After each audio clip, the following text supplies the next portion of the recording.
This is an amazing conference. I have been blown away by all of you, and by what I've been hearing has been quite shocking, actually. People are talking about generosity and bravery from Seth yesterday, and about the importance of reflection and rest and inwardness from the talk this morning. And those are things you don't usually hear in a business conference, and these are all also synonyms for mindfulness, which is our topic. These things are impossible, actually, without mindfulness. I mean, you can be intuitive, and you can relax, and you can so forth and so on without mindfulness, but it'll just be because you're getting lucky. With mindfulness, you can do it on purpose. So I'm excited to share some thoughts with you about mindfulness, but first I want to tell you a story that involves, not this flower, but I thought it was really pretty, so I thought I'll put it up. So I live here in Boston, and I don't know if any of you have noticed, maybe you live here and you know this, or you have had to drive here and you've noticed this, but people here are very aggressive. And they are especially aggressive on the road, and I am one of those people. I'm not proud of it, but I've been a Buddhist practitioner for close to 20 years. I am a meditation teacher. I've written books about it and blah, blah, blah. But all of that goes to pot when I get behind the wheel. So my special pet peeve is rotaries or traffic circles. Can I get some, please? Thank you. I'm like, the person in the rotary has the right of way. And if you don't know that, mark me.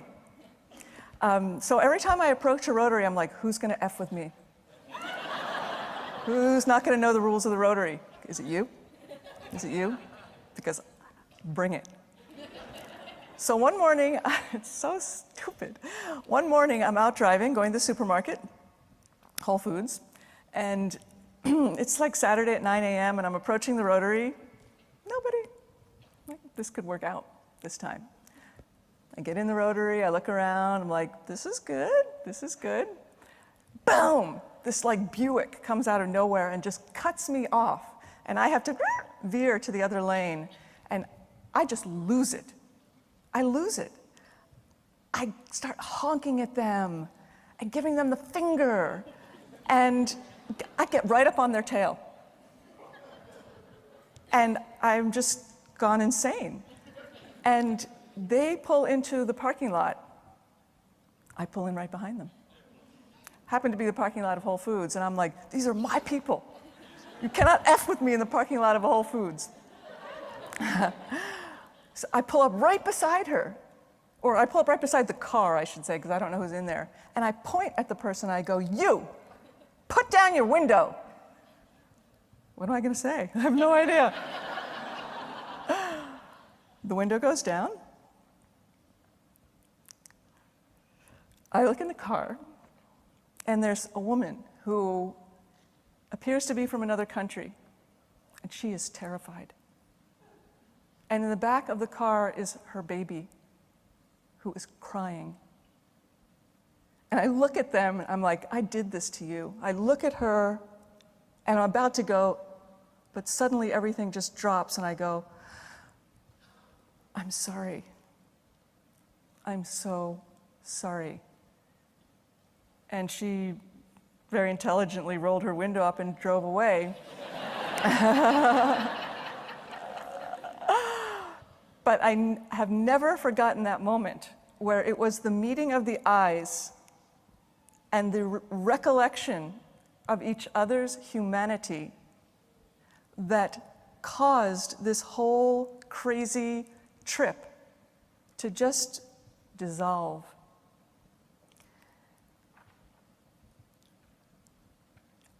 I've heard a lot of talk in this conference about such moments. And in your business life, in your professional life, forget about your personal life. In your professional life, how often have you been me? How often have you been her? If we really want to create professional lives, companies, businesses that are based on caring, which is one of the most hopeful things that I'm gathering from this conference is you people are creating a culture of caring. That's big. That's really big. So it's one thing to say, however, I want to be human. I want to really connect with people in a genuine way. I want to build a company where people respect each other, that is based on values and mission. I want to be generous. I want to be creative. That is fantastic. Please, please try to do those things. But then what? How? How do you do those things? Because it's one thing to get in the car and say, I'm going to drive to the supermarket, and it's another thing to get blindsided by someone, and that changes everything. And in your professional life, whether you work alone or you work with thousands of people, you're going to get blindsided all the time. It's easy to be mindful when people are saying they love you, or that was awesome, you did a great job. What about when someone says, I hate what you just did, or you failed, or you disappointed me? Where does your mindfulness go? So I want to describe what I think is the biggest threat to what you're attempting to do and the antidote to that threat. So it does not matter, and these are going to be bold blanket statements, so take it all with a grain of salt. It doesn't matter how smart you are. It doesn't matter how brilliant your idea is. It doesn't matter how many talented people you hire. And it doesn't matter how perfectly positioned your product or service is for the existing marketplace. Irrelevant. In my life, my working life, which has been long and varied, I've worked as a marketing executive, as a product development person, as a consultant on health and well-being in companies, a writer, a Buddhist teacher, a blogger who has founded an online meditation community that's now got 10,000 people in it. Hell, I've been a waitress and a cab driver. Seriously, and in all those things, what causes failure, what causes difficulty, which sidetracks everyone, is not, you're not talented enough, or you said you brought these statistics to a meeting and they were wrong. If you start to unpack people's complaints about where they work, and again, this is from huge companies to being a taxi driver, if you peel away all of it, what you find that has caused the problem is so-and-so did not listen to me. So-and-so did not apologize to me. So-and-so did not notice that I was there, and so-and-so did not thank me for what I did. That's it. This is called relationships. And we are all working to create business environments that necessarily have to include our hearts. The final frontier in business, the only dirty word you could say in a business meeting up until about recently, is feelings. That's where it's at now. Contact with our hearts, respect for other people's hearts. The antidote to these problems of you didn't apologize to me and so on is mindful communication. I hate that phrase, by the way. Oh. Opening your heart. So I'm going to break that down a little bit, and then I'm going to give you 4 tips for mindful communication, and then it will be Julian. Mindful, by the way, there's a lot of talk about mindfulness, a lot of stats, a lot of focus on mindfulness, and I'm so happy to hear that. But mindfulness does not mean peaceful. It does not mean in control. It can certainly include those things, but what mindfulness really means is letting down your guard, opening to whatever situation you're in, and to whomever you happen to be speaking to, letting down your guard and letting your world touch you. Because if you're not attuned to what's happening, if you're not letting what's happening touch you, odds are you are trapped in your hope for how things should go or your fear of how things may go. And that is not mindful. Mindful is putting all your chips on red.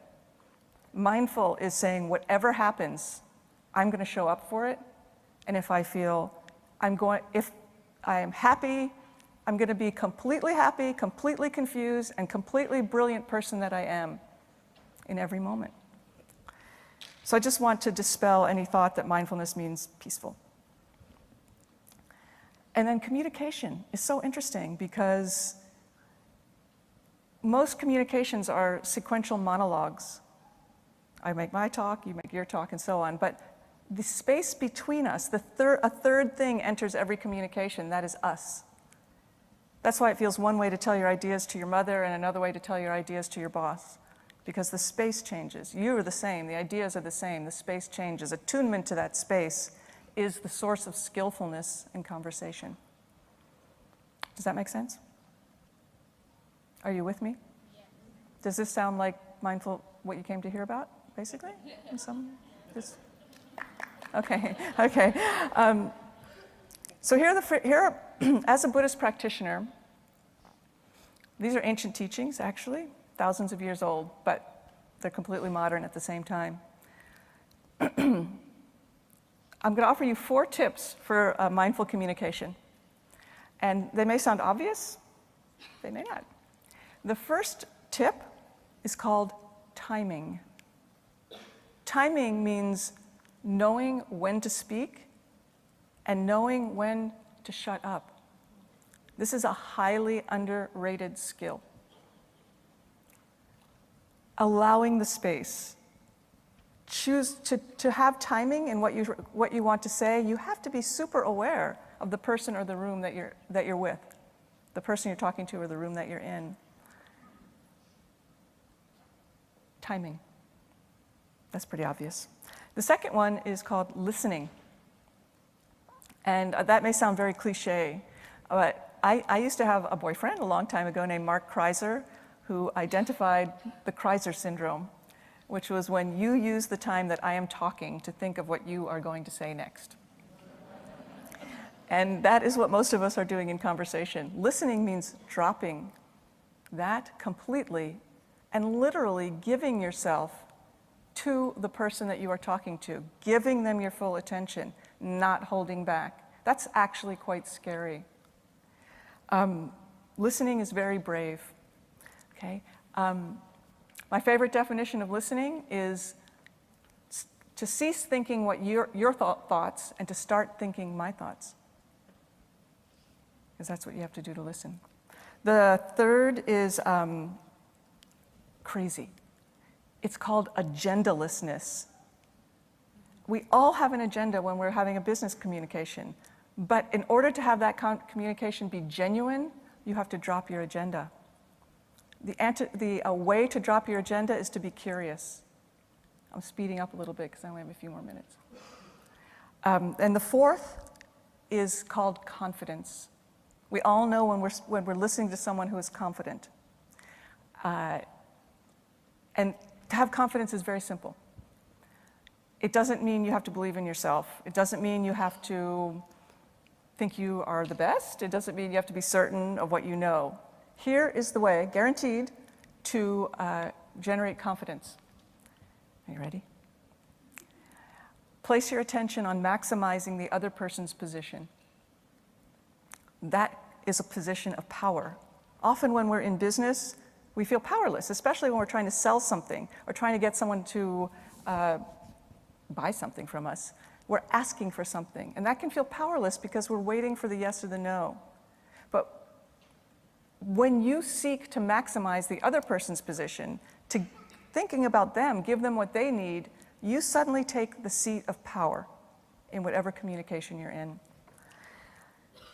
So between these things, timing, listening, agendalessness, and confidence, you will rouse this quality, the single quality that will get people to listen to you. And in our world, getting heard is getting everything. And it is called genuineness. So in this sense, mindful listening has very little to do with what you say and has everything to do with who you are. So, the way to cultivate these skills, I would like to posit, is through the practice of meditation. And I'm not trying to sell you on meditation, but sort of I am. So if you would learn to meditate, that would be a very potent tool in your path to success. So I wish you all well in your businesses and in your lives. Thank you.